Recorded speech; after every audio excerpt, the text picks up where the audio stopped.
صبر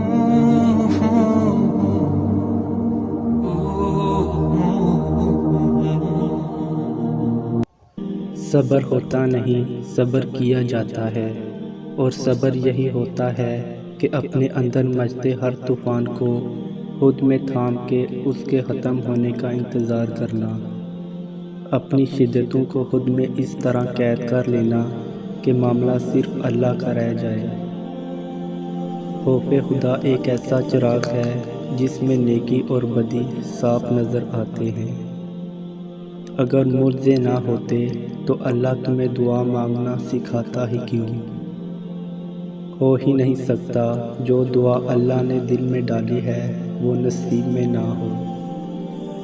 تم دعا کرتے ہوئے معجزوں کا یقین رکھو، پھر دیکھو دعا ختم ہوتے ہی معجزہ ہو جائے گا۔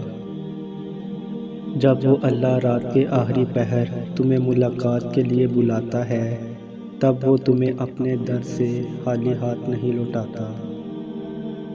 وہ ناممکن کو ممکن بنانے اور رکاوٹ کو ہی وسیلہ بنانے پر قادر ہے۔ تم اس پر مکمل یقین رکھ کر تو دیکھو۔